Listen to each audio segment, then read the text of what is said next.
Hello and welcome back to the channel. My name is Dan and I'm here to bring you another FPL video. So in this one, it's a wildcard guide for Game Week 8. It's the first wildcard guide I've put together. So I'm going to be splitting the video into two major parts. I've got the first half of the video just going through some general thoughts, general topics across using the wildcard, whether or not there are alternative options and discussing those as talking points. And then the second half of the video will be a team selection in terms of where I'm currently sat with captaincy, with the transfers I've already made ahead of this game week, and of course then a wildcard draft that I personally would build should I have activated the chip. So just to note, I haven't actually activated the chip this week as of yet. We'll be talking about that in more detail moving forward here, but of course, yeah, not activated that as of yet. If you're new to the channel and you do like what you see, then please consider subscribing to the channel. It's completely free and you can always change your mind. And of course, if you're enjoying the content specifically, then smash that like button below. It's the first, as I say, video I've put together for a wildcard guide, so slightly different in terms of my previous videos. If you like this style, then please comment below on any improvements you think I could make or things that you didn't like, something maybe you want to see more of. Happy to respond to any of those comments as always, guys. So let's jump into the main content first of all with the 4 scenarios as mentioned that I think a lot of managers will find themselves in. So we'll talk through each one individually and just maybe some pluses, minuses to each different situation. So first of all, the 2 free transfers scenario. So if it's possible, in my opinion, to get to 11 playing players without using the wild card, using those 2 free transfers, you may be able to obtain that extra amount of information from both Game Week 8, which is this game week, and the international break before you actually lock those decisions in. So it gives you a little bit maybe more information, more to digest, as opposed to the managers that have decided to press and activate their button this week. So I do see an upside in that decision making. If there are any international break injuries, for example, we know that a lot of the international teams tend to play the domestic team's talisman. So for example, Zaha, he's a kind of popular pick, let's say, and obviously a very popular player amongst Crystal Palace fans and FPL managers. So I think, if something happens to him, for example, while on international duty, is there potentially a reason, and is that an upside in holding off and waiting to find more information out? And I can see a benefit in doing that. I also think as well a -4 could be justified in this scenario. If it is just a -4, although we are moving straight into a game week wildcard or game week 9 wildcard, maybe you can do it the 1 week early, you save the -4, but ultimately it could work the reverse, right? You do the wildcard this week, you've got 2 free fires to put out based on the international break, and you find yourself doing the same thing, taking a -4 anyway. So I kind of see both situations working, right? I'm just in the camp where the more information, the better. And unfortunately, because of Game Week 7's postponement, it's not really given us any more essentially to go on in terms of player form versus player fixtures. Of course, fixtures do create form, but it's just one of those scenarios where I personally, my approach to the game is looking at the data, looking at the information that's been presented to us in the previous game week. Of course, we can use the other 6 game weeks that have already occurred to define and make selections based on that. But the most recent game week definitely allows for a few extra maybe punts or 2 or 3 picks that maybe you weren't considering based on the last fixtures played. So that's where my head is in terms of scenario number 1. I think the same reasoning can also be applied moving into point number 2 if you're on 1 free transfer. So the likelihood is if you're on 1 free transfer, you've already used the one, of course, from Game Week 7. And I think really this this applies maybe more to the managers that have got lucky in the transfer they made in Game Week 7. If you've been in unfortunate position of transferring in someone like Marcus Rashford, for example, whose fixture against Leeds has been postponed, or say, for example, Raheem Sterling, who, of course, their fixture has also been postponed, that's an unfortunate situation. So I think a wild card is a potential option, as you've already made that transfer. It's burned, it's gone. There's nothing we can do. We didn't know what fixtures were going to be played in Game Week 8 or not. So I can understand maybe your position if you're looking to wild card over that point. But if you were lucky enough, let's say, to bring someone in like Nick Pope, maybe you foresaw the situation with not necessarily the other postponements in Game Week 8, but we knew, of course, Crystal Palace versus Brighton was going to be postponed based on the rail strikes, which has not been rearranged yet, right? So it hasn't been reconfirmed. Maybe that was a move you made and you got in Nick Pope. Maybe you brought in Kieran Trippier. Now, if you're in those situations, my personal view will be the same as the 2 free transfers. If you can make that second transfer, potentially also with a -4 to get to 11 playing players, even though some of them may have unfavourable fixtures, let's say, I still think that if you've got 11 players, you shouldn't force yourself into the wild card for the sake of it, right? There's a lot of people in the community that are pressing it, but there is still plenty more that aren't, right? So I wouldn't necessarily feel forced to, even if I was just on 1 free transfer. Moving into the free hit chip, though, I think is a completely different scenario. I think if you feel forced to press that button, try to reevaluate as best as you can. And the reason why I say that is because if you're new to the game, or you're essentially a player that's played for many seasons, we know that in the game there is always going to be blank game weeks in the later stages of the season, right? Due to League Cup, FA Cup and multiple cup fixtures, and how let's say the bigger teams in the Premier League tend to get towards the latter stages of those cups, it ultimately means blank game weeks in the later stages. We also know that because of game week 7 being postponed, we are more than likely going to be getting double game weeks in the new year. So if that's the case, then I just feel like the free hit to just try and essentially put out the fire for this 1 week is the waste of a chip, because if you just take a -4 to still get to 11 playing players, I don't think this chip needs to be activated. If you've got 9 playing players, 8 playing players, then I definitely can see the reason why you're doing it. But I would say most managers, maybe that are engaged with the content specifically, more than likely have a double up or a triple up of Liverpool. So if you're feeling like the free hit is the better option, just remember that in game week 9, you're going to have the same fires to put out, and the free hit only lasts for that 1 week. So for me personally, it doesn't make sense to just put yourself into a more precarious position maybe in game week 9, where you're forced even more to make, let's say, rash transfers or difficult decisions, because there is no more chip for you, especially if you've already used the wild card, right? So my personal viewpoint is try not to use the free hit if possible. Save it for a later stage. I think there's much more upside in targeting double game weeks, or when many more blank game weeks occur and only, let's say, 4 or 5 fixtures take place, as we know this happens in the season. The final then discussion point is the wild card. I've already mentioned it. I still think it's a good option. I'm not trying to talk you out of it in any way. If you've pushed the button, if you've done well in terms of team value, if you're doing, if you feel like you've got enough research in front of you from the games that did take place in the first 6 game weeks, the Champions League fixtures this week, if you've made your decisions and you're happy with them, then own it. It's fine. There is no right and wrong answer with a wild card. It is very team dependent. So I still think it's a good option. My personal viewpoint is that when you do wildcard, it needs to be activated as early as possible when we've finished a game week. So, of course, you got it carried over from game week 7 if you activated it last week, which is, in my view, quite fortunate, of course. But what it allows you to do is increase your squad value pretty significantly, because more than likely the players that the average player is bringing in, you're also going to want to own, for the likes of Pope, the likes of Mitrovic, maybe Trippier. So anybody that's caught those price rises, then you've already done the job in terms of pressing that button. For me personally, because we're now on Wednesday evening at time of recording, this is only, if I push the button today, I've now only given myself essentially 2 days or 2 evenings of price point changes to react to, and that's not necessarily enough when we know how volatile the prices are at the moment. Over the course of, say, 2 weeks, you could potentially increase your team value by 0.5 to £1 million. Now, although that doesn't necessarily mean immediate money for us to spend, it does come into play in the later stages again when we're looking at the second wild card, when we're looking at game week 16 in terms of the World Cup, right? Those unlimited transfers, the value of our team is going to be frozen. As far as I understand it, there is no price increases or decreases across the World Cup. So in that time frame, when we're tinkering with our teams, we'll probably want the highest value possible.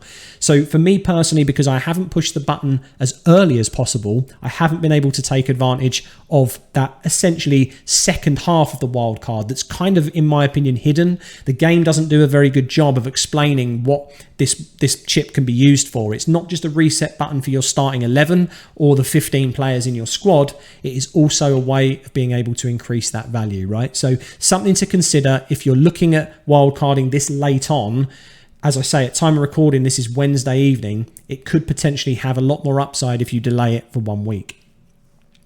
So that's the 4 scenarios. Hopefully you fit into one of those categories and it's helpful talking about them out loud. I don't know, just something to think of. Like I say, this is new in terms of a structure for content for me. So if you enjoy it, if you like it, let me know in the comments below what your thoughts are. So finally, in the first half of the video, like I mentioned, it's the general thought stage where I could really, I've actually named this as England, but realistically it should be international break because there are many countries playing fixtures. And as mentioned at the beginning of the video, what tends to happen in terms of FPL is we pick the talismans or we pick the informed players, which is exactly what the international managers do for when the international break happens. They pick the players that are in form, they pick the players that are looking good, that are probably going to do the most damage for them in terms of creating chances, scoring goals, and getting points for the country, right? So I've nominated England really because there are a phenomenal amount of English players that we are considering in our wildcard drafts, me included, of course. So players like Reece James, James Maddison, Harry Kane, Bowen and Saka, I think all of them ultimately could get called up into the England squad. We know Kane and James, maybe Saka as well, are probably what you could consider even nailed picks. Bowen's probably closer than Maddison in terms of the 11 for England. Maybe Maddison misses out in the squad entirely, but ultimately these are players that we're considering in the draft. So if something happens to one of these players or 2 of these players in game week in the break between game week 8 and game week 9, then it's more fires to put out, which is why I'm a big fan of delaying the wildcard again. But this is not a decision based on whether it's good or bad, the right or the wrong time to use it. Your squad will determine on whether you need to or you feel the need to push that button or not. As long as you can get 11 playing players, that's, in my opinion, the most crucial thing for game week 8. So just something to consider. I wanted to put it on screen because, like I say, it's a thought I had. I haven't really seen anybody talking about it in the community, and I just wanted to highlight it because I do think it's important that we realise in this time frame something can happen to the players that we're bringing in. And with a limited information pool, let's say, from game week 7, I just think it makes sense to delay, right? So that's where I'm at. The next thing that I want to mention is Salah replacements. I could talk about Trent replacements and very, very specific players, but I chose Salah as the standout because he is £12.9 million in the game. You could have sold him at 13 million, but he's the highest priced player across the game. So in terms of replacements, because he's blanking, you're going to more than likely get rid of him this week. Whether that's for a -4, part of your 2 free transfers, whatever it is, I think there are only 3 standout options in order to replace him with, right? Harry Kane, Kevin De Bruyne, and Heung-min Son. The latter maybe being a little bit more risky as he's now just played 90 minutes in the Champions League. We're not sure on terms of form. He hasn't looked the greatest, but he's still got that explosivity in my opinion. Spurs are looking good. They've got a favourable fixture against Leicester.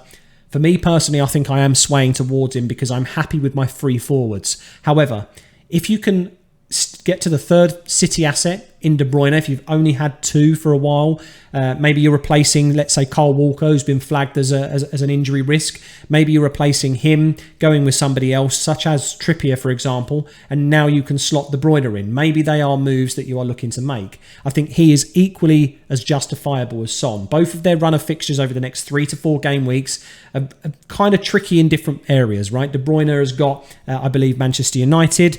I think then, if I just have a look at the fixtures here, Son would have Everton. He has got Manchester United in game week 12, which is when we'd probably move him on. But in game week 9, they've got Arsenal, so the London fixture. Maybe there's a couple of different sort of difficult fixtures in the mix there that mean one is better than the other. But realistically, I think they're easy sideways options to make. As mentioned, if your forward line is not necessarily like mine, where you've got only 2 playing forwards at the moment, maybe you're still stuck on the likes of Archer or Greenwood or someone like that, maybe Salah down to a cheap midfielder and that 3rd striker up to Harry Kane is the route to go. I mean, the man is pretty much nailed on in terms of a Spurs asset. He's on penalties as well. He seems to be in much more of a let's say, a dominant form over Heung-min Son. But just for me personally, the structure of my team, as we'll see in just a few moments, I'm leaning more towards Son. So with those discussion points out the way, let's just have a look at how the team is lining up, and we can talk about why Son is really looking at that kind of optimal pick for me. So we'll talk about the first 2 points that I want to make here are the transfers I've already made. So I've got rid of Trent and I've got rid of Robert Sanchez, both of whom were going to be blanking this week anyway. Nick Pope comes in for Sanchez and Cancelo comes in for Trent. Now, Cancelo was a move that I was maybe a little bit too hastily on. I thought I wanted to try and catch a price rise up to 7.2 million, and it looked likely that was going to happen, but it hasn't. So I'm kind of a little bit worried about how many minutes he gets this evening in the Champions League, and whether that means that he's going to be obviously rested come Wolves. I don't know the situation, but it is maybe a little bit risky to have gone with him early. But ultimately, it was an easy sideways move for me from a blank fixture to someone that I think has a lot of upside. The third point here really is Mo Salah being in the starting 11. So in terms of bench cover, my squad is relatively weak. I've got Kyle Walker on there that's flagged at 50%, although I do anticipate when the press conferences are released, he probably does get unflagged and he's potentially one that can play. If that's the case, I could always just swap him in, keep Salah on the bench and wildcard next week and not take a -4.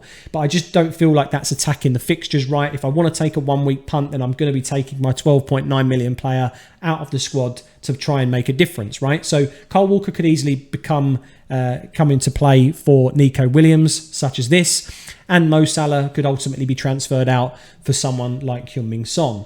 So then I'd be very, very happy with the 4-3-3 structure because I've got the triple Arsenal assets as well, in my opinion, against kind of a favourable Brentford fixture. Jesus to Kane, for example, in a wild card, because I do like the look of Isak still. I also like the look of Mitrovic. I think this is the time where we need to put that kind of final faith in Jesus to do something against Brentford. We've seen that he can score 1 point. We've seen that he can score 19.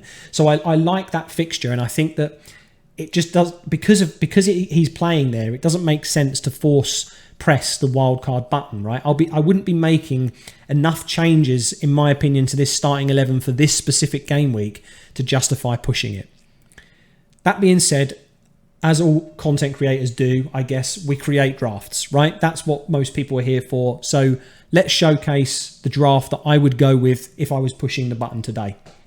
If I was pushing the button today, here's what we would have. We would have double Chelsea defence. I'm very interested to see what Potter does, but I really do like Fofana's price point at 4.4. Of course, Reece James comes in there. We have Emerson from West Ham. We have Cancelo still in there and Kieran Trippier alongside Nick Pope for that double up of Newcastle.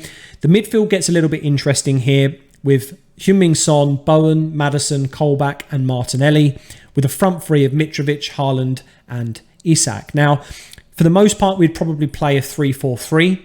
We'd have Martinelli, Maddison, Bowen, Son as the midfield. We would have Mitrovic, Haaland and Isak as the strikers. And we would play a mixture of those back three, essentially, in terms of Emerson maybe for favourable fixtures. Maybe we just play Reece James for attacking output if there's a more difficult fixture with Chelsea. But I like the structure of this squad. The only thing I would mention is, as I say, for Game Week 8 specifically, there isn't enough information to carry over or essentially to justify the picks that I've made. I still like my starting 11 over these individuals.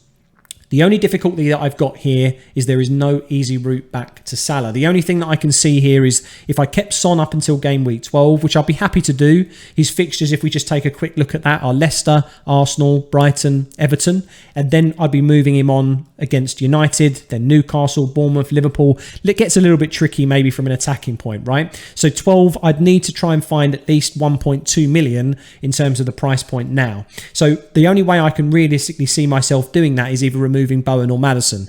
Now, in game week 12, Bowen does play Liverpool. It is followed by a Bournemouth at home fixture, though, so maybe that is a bit of a hasty move. If he does showcase anything in these 4 weeks, maybe he's too much, let's say, a risk to take out. So it would have to be more than likely James Maddison.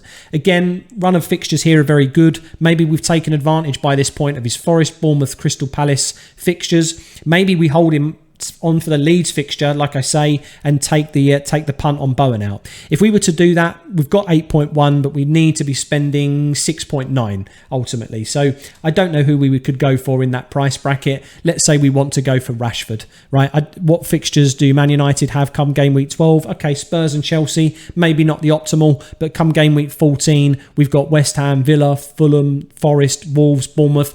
He may even be injured. We still don't know the depth of his injury, essentially. He's been left out the squad again, I believe, for the Europa fixture this week. Ultimately, he could come into play from game week 14 onwards for us. And if that's the case, Son then, 13.2 million in the bank, can become Mo Salah. So in terms of the route back to him, there is a possibility. It's just it needs and requires at least 2 moves, right? But realistically, like I say, this is the wild card that I would go with if I was to push the button.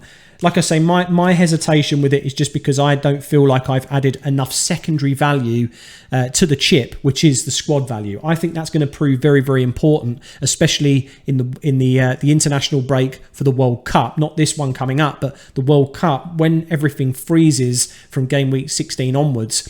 There is no price rise, no price falls, as far as I believe, in terms of players. So what the value we bring into game week 16 is going to be the value we hold on to for quite a significant amount of time to try and essentially get the best squad possible for when the game kicks back off on Boxing Day. So I think that's the reason, again, why I want to delay the wild card. Maybe I'm wrong. Let me know your thoughts down below. Like I say, I personally don't see maybe a right or wrong answer for using the chip or not. But hopefully you found the content useful. Like I say, it's a bit of a different structure today. I did a bit of live tinkering here with a team selection in terms of where my team's at already. Transfers I've made, kind of combined quite a lot of content as I usually split it out. So let me know your thoughts below on whether you enjoyed it or not. But thanks again for the support and tuning into the channel. I really hope you enjoy the content, and of course, good luck for game week 8.